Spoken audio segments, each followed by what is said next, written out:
Hello YouTubers, this is Gold Standard 924 coming at you with another video for tonight.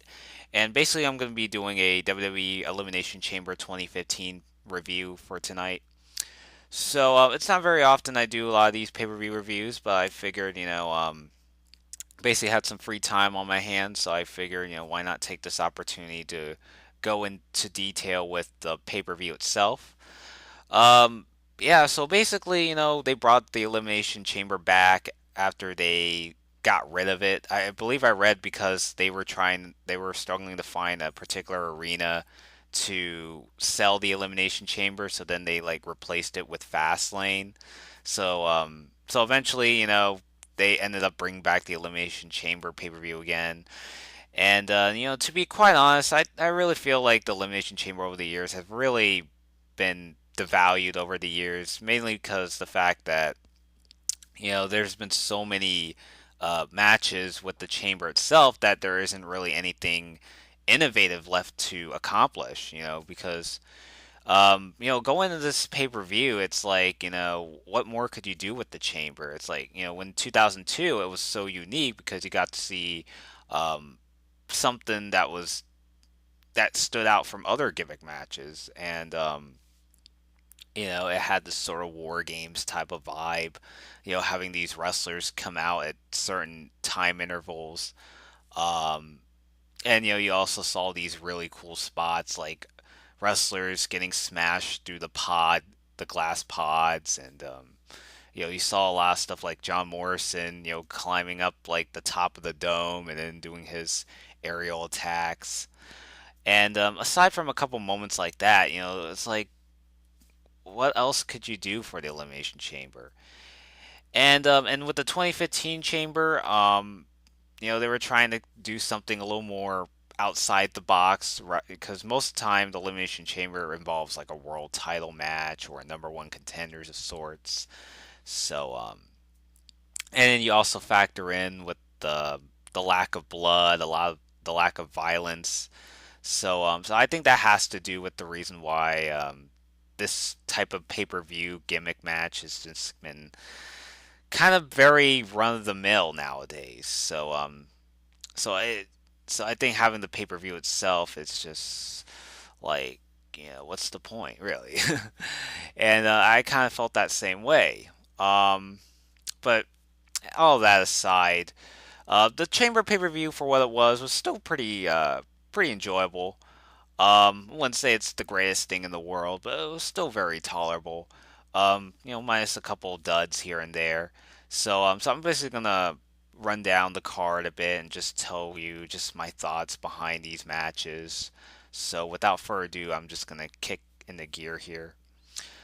So we have here now the Stardust Zack Ryder match happened on the pre-show, so I haven't really gotten the chance to watch that since I missed it. But Stardust went over Zack Ryder. Um, kind of wasn't really much to remember by.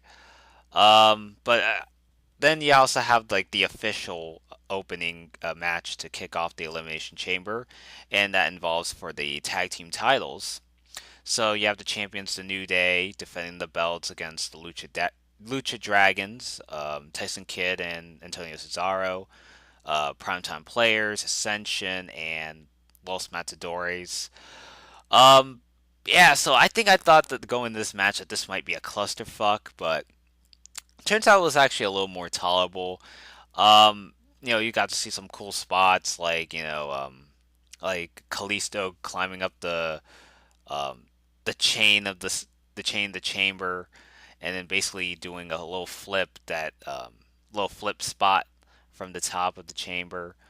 Um, the Ascension actually were the first people to eliminate some of these tag teams like Lucha Dragons and the Los Matadores. Um, yeah, so yeah, the match was going on pretty solid, and Ascension ended up getting eliminated. Um, I can't remember which tag team it was. But eventually, Tyson Kidd, Cesaro, were doing their thing, and it was actually pretty shocking that that they got eliminated. Like Like as soon as they got eliminated, the crowd just were kind of starting to become very disappointed. And given the fact that Ken Cesaro were like the focal point. They were like the odds-on favorites against the New Day, who were, um, you know, who won the titles from them a couple months earlier, and it just killed a lot of hype for the rest of the match. And the primetime players and the New Day were the last teams, and everything was going pretty cool. And eventually, New Day ends up retaining the tag team titles. So yeah, so that's actually a pretty solid match. I think my only complaint is just the fact that maybe the fact that the time intervals were a little unnecessary. I mean, because you have like all these like tag teams coming in at the same time, and there's just way too much going on. Um, I think if I had to suggest exactly what I would do to improve the match, one thing kind of comes to mind is to have maybe kind of do away with the time intervals and if a tag team gets eliminated, gets pinned or submitted for whatever the case may be, the other team would come out of their pods afterwards and probably have like maybe four wrestlers at a time wrestling, and then once that particular team gets eliminated, then the other tag team comes out and takes over their spot. I think that would have worked out okay. But nonetheless, it was actually a pretty. I really enjoyed this match. I mean, they did the best that they could. Um, I wish I could say the same thing for the other Elimination Chamber match, and I'm going to get to that as the video progresses. So the tag team Elimination Chamber match overall I enjoyed, minus a few gripes here and there. So New Day end up retaining the tag team titles. Then you have is the triple threat for the Divas title. So you have Nikki Bella defending the belt against Paige and Naomi. So yeah, so Paige ends up making her return, and Naomi went through like a heel turn after losing that battle royal that Paige won. But even though Paige was originally the number one contender, Naomi just snapped and just brutally assaulted Paige and taking her out of TV.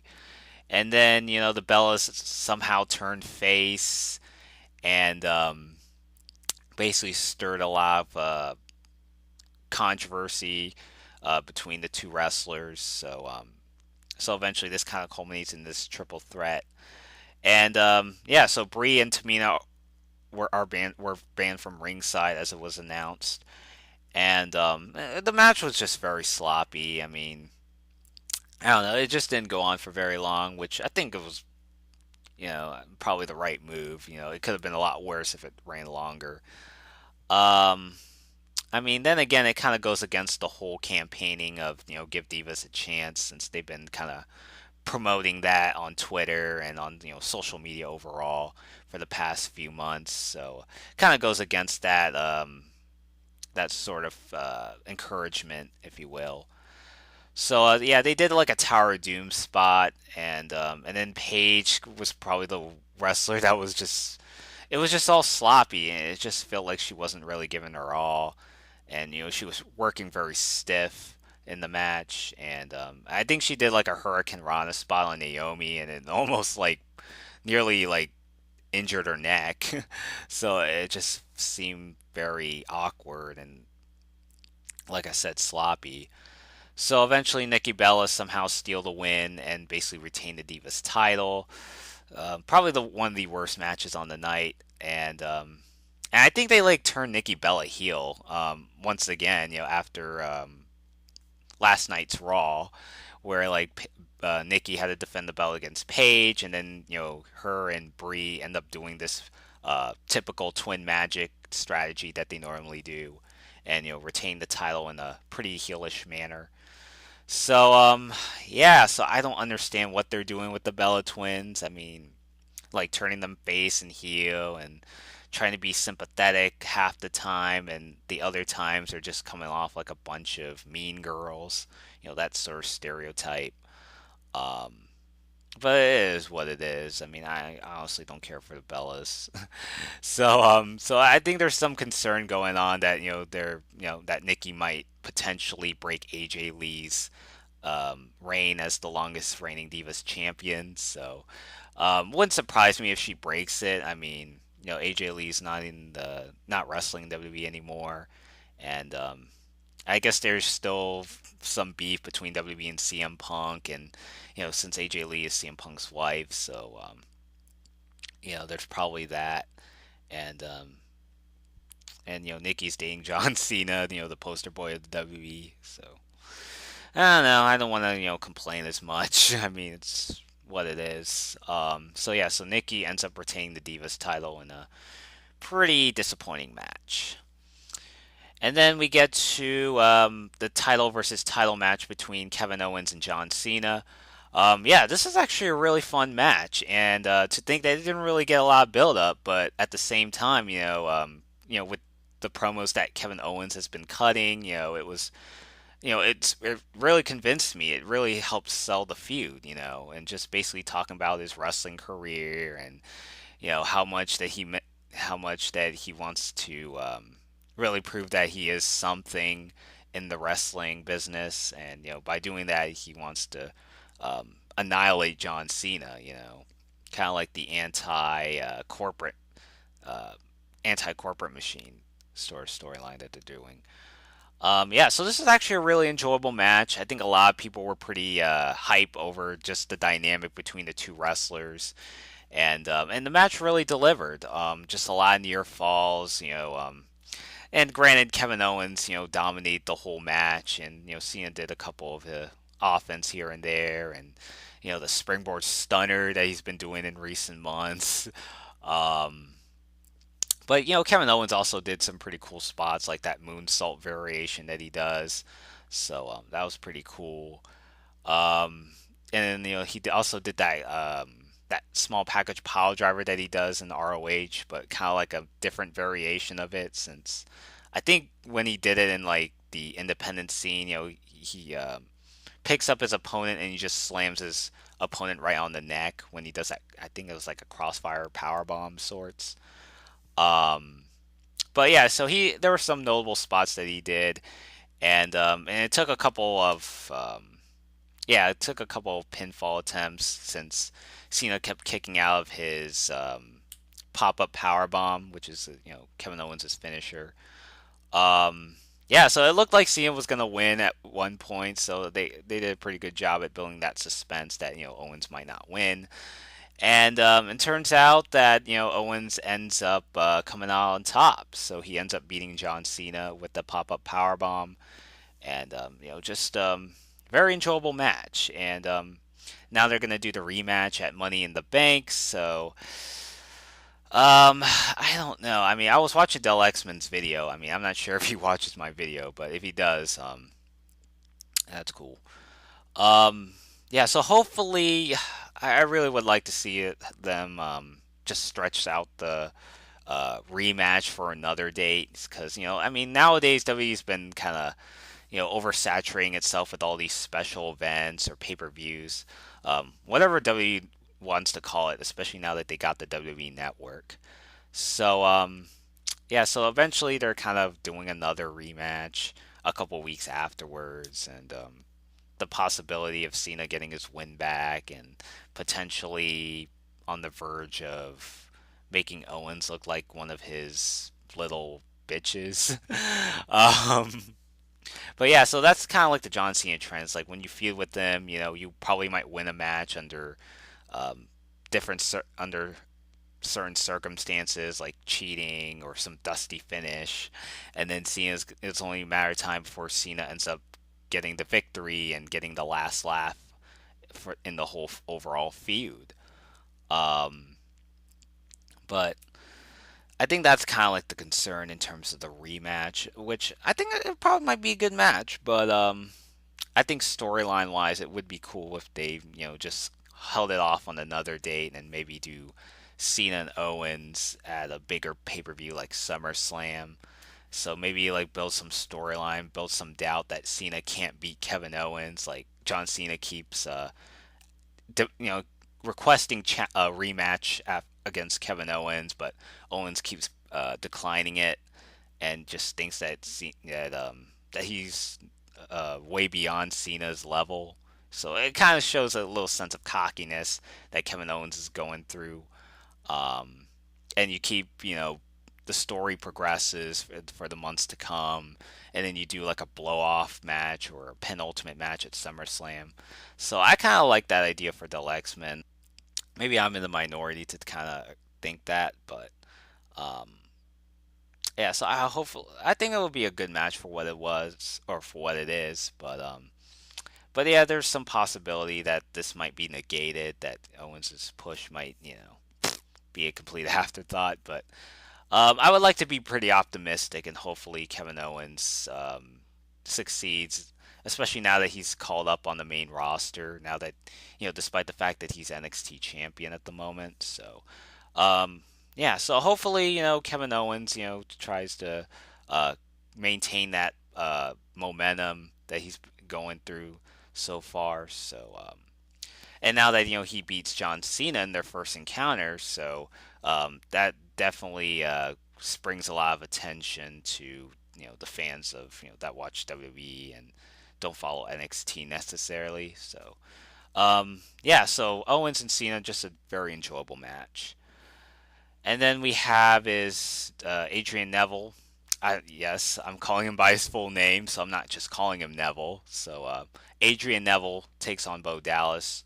Yeah, so this is basically kind of like a filler match, but just kind of quiet down the audience. It was like okay match. I mean, it didn't go on for very long.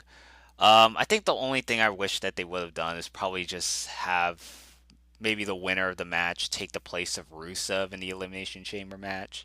I think that would have been a good route to go, but apparently they didn't. So yeah, so Adrian Neville ends up beating Bo Dallas. Yeah, so it was an okay match. I mean, nothing really to write home about. Then we get to the vacant Intercontinental title match inside the Elimination Chamber. So you have Ryback, R-Truth, Sheamus, King Barrett, Dolph Ziggler, and the substitute of Rusev, which turns out to be Mark Henry. Um, this was really terrible. In all those years of all these consistently well received Elimination Chamber matches, I actually watched this one, and this was just really pathetic. It's just very sad to watch it. So Mark Henry ends up coming back. Be revealed to be the substitute for Rusev. Since he injured himself on SmackDown. And he comes out with absolutely no heat. So the announcers try to put it over that Mark Henry's back and stuff, but it's kind of like whatever. At least from the vibe that I've been getting. Um, Dan O'Brien was at the commentary booth, but he didn't provide any commentary. Whenever a wrestler comes in, and sits next to the commentary booth, you would think that maybe they could have provided some play-by-play commentary about the match. But yeah, so apparently, Dan O'Brien didn't get that. So yeah, so he just sat there and just watched the match being taken place. Um, there was like some really awkward moments, like Sheamus trying to get out the chamber pod, but he had a hard time. And it looked, I wasn't sure if it was like a botch or some awkward incident that was going on, because when you saw like guys like Ziggler and R-Truth, Sheamus and Ryback, and I think Mark Henry, I don't know, I think he might have still been in the match during this time, and basically there was just some really awkward moments where it's like the wrestlers just weren't sure what they were doing. And they had like all the some of these wrestlers like doing all these schoolboy roll-ups.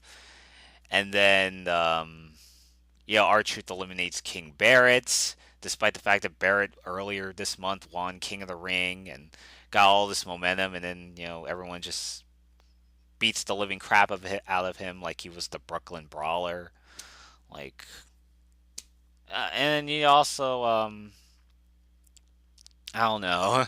I was just kind of losing my train of thought because it's just um, it was just really that terrible a match, and Ryback ends up winning the Intercontinental title, And great for him. I'm surprised it took him this long to actually win a singles title belt. So he's pretty. He's getting pretty over with the crowd. So I can't really complain too much.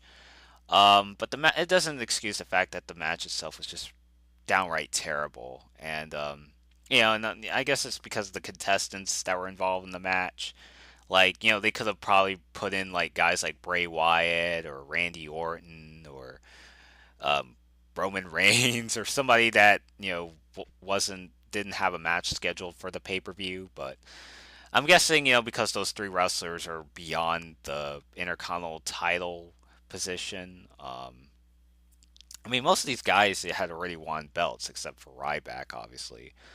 Um, and Barrett's kind of going through his losing slump as usual, which is kind of unfortunate because when they built Bad News Barrett or King Barrett as he's called now, and just try to make him out as this bare knuckle brawler that just knocks some bitches down, but for some reason WWE keeps holding him back and makes him look like he's a fucking jobber or like a total joke that people can't take seriously. And then you have a guy like R-Truth, which I don't have nothing against R-Truth because I think he could be entertaining at times. But I mean, when you lose to a wrestler like R-Truth who hasn't really made a significant mark in recent years, it's what's like how are we supposed to take you seriously, but nevertheless, I mean, if there's one redeeming factor, Ryback winning the Intercontinental title, winning his first singles belt for the first time, so at least there's some redeeming quality in the end. But it's just when it comes to elimination chamber matches, I mean, it's just you expect a lot more, and this Intercontinental title match was just probably one of the worst, if not the worst, elimination chamber match I've seen. So yeah, so that's really my thoughts on that match. And then we have here is the Dean Ambrose taking on Seth Rollins, so he defends the belt, the World Heavyweight title. And the stipulation is that if Roman Reigns entered or gets involved in the match in some way or another, then Ambrose would be disqualified. So yeah, so this is actually a really fun match. I wouldn't say it's the best match. It was very methodical compared to their 2014 encounter, especially like when you saw their like Falls Count Anywhere match on Raw and the Hell in a Cell match that they had in October.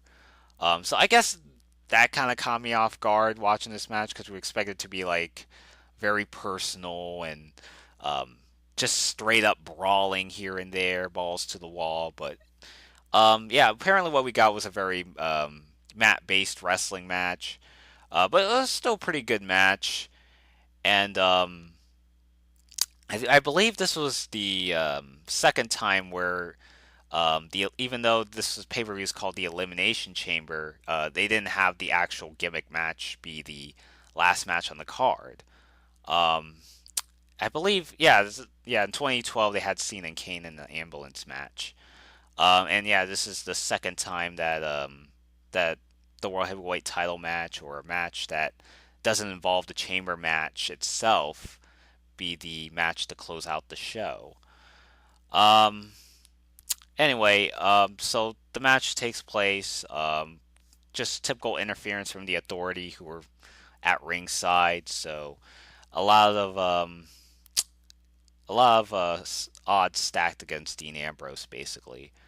So eventually you had some like a ref bump where Seth Rollins shoved the referee, and then Dean Ambrose knocks him out unintentionally, and then Ambrose ends up taking the advantage, does the dirty deeds, fends off the Authority along the way, and basically tries to pin Seth Rollins. Another referee comes in, counts to three. Ambrose ends up winning the World Heavyweight title. At least so we thought until the previous referee that got knocked out started getting to a little debate with the other referee that did the three count for Ambrose. So eventually, with all that said, um, the ring announcer, or the referee reverses the decision, and even though Ambrose won the match, it was a disqualification. Considering the fact that Rollins was responsible for using the referee as a shield, and Ambrose ends up knocking down the referee. So yeah, so like I said, it was just a pretty good match. I honestly preferred their Falls Count Anywhere match. I thought that was probably the best of their encounters. But yeah, this match, their Elimination Chamber 2015 encounter, was still pretty solid. It's still Ambrose still looking pretty strong, and once again, he ends up stealing Seth Rollins' WWE title belt. So I don't know what's this whole reputation of him stealing items from people. I mean, he did steal Seth Rollins' Money in the Bank briefcase earlier, like a couple months back, and then he steals the Intercontinental title. It's like, I don't know. Ambrose just has a track record of just lying, cheating, stealing, Eddie Guerrero style. Um, but yeah, so pretty good match. And Roman Reigns ends up helping Dean Ambrose when the Authority ends up beating the crap out of him. Same old stuff. So yeah, that's basically the end of the show. Um, yeah, so overall, the Elimination Chamber 2015 pay per view was a pretty good pay per view. I wouldn't say it's the greatest. The only matches that were really terrible were the IC title match and the Divas match, but everything else was still pretty solid. I didn't see Stardust and Zack Ryder in the match, so I'm not going to recount that. Um, yeah, so that's really it for my Elimination Chamber 2015 thoughts. Also, I wanted to also address another thing that I didn't discuss in the introduction of my video, but I also want to give my thoughts on the potential involvement of Stephen Amell. You might know him as Oliver Queen on Arrow. So apparently, they had this little confrontation on Raw with him and Stardust. It was the same night where Entourage were the guest celebrities on Monday Night Raw.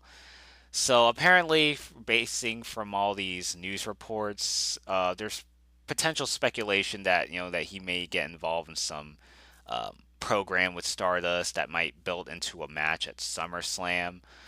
Um, so that I think it would be interesting on paper because obviously because I'm into that I watch Arrow and I enjoy it. Even though the third season kind of got more of a lukewarm reception. Um, but I think because Stephen Amell is a big wrestling fan, so I'm pretty open to that idea. And I mean, celebrities, when it comes to these wrestling matches, normally it's them that go over the full-time wrestlers, and it's WWE has had a track record of having these celebrities like actors or sports players, getting involved in big marquee matches and end up coming out on top. So so if they were to do a match, it wouldn't surprise me, but I think it has. But I think the most important thing is just um, the atmosphere and just just that the fact that oh my gosh, my this particular guy is actually inside the WWE ring, so he's actually wrestling a match. So I mean, what else could you ask for? Um, So I'm pretty open, pretty keen on the idea of having an actor like Stephen Amell to potentially compete in the match. But then again, plans may change from here on out. So maybe they probably have maybe Stephen Amell maybe be like a guest enforcer or like I don't know. Or maybe like Mike Tyson from WrestleMania 14 when he was the guest enforcer for Stone Cold Shawn Michaels. Maybe they might have him, be involved in something. Maybe not in the wrestling match, but maybe as a guest referee of sorts, or a timekeeper, whatever the case may be. But more importantly, maybe like he might be wrestling in a match, or maybe a guest enforcer. If I were to predict, if he does indeed get make an appearance at a bigger pay per view, And SummerSlam is the second biggest WWE pay per view next to WrestleMania. So yeah, so I definitely will be looking forward to that. I mean, especially if they're willing to go in that route of having him maybe wrestle against Stardust. Maybe Steven just dress as the Green Arrow and wrestle and see what we could do. But so that's really my thoughts on the whole Stephen Amell appearance on WWE television. So maybe they'll probably do more of that somewhere down the road, but who knows whether he wrestles or not. But definitely been it's been talked about for many months, and it was just a matter of time before he would pop up on WWE TV, and which he did on the Go Home show to Elimination Chamber. So yeah, so definitely optimistic. So yeah, there you have it. That. So yeah, that's basically it for this video. Thank you all for watching. What did you guys think about this pay-per-view? Was there some things that you like? Was there some things that bugged you in a way? So leave down your comments down in the comment section below. And until next time, this is Gold Standard 0924 signing out.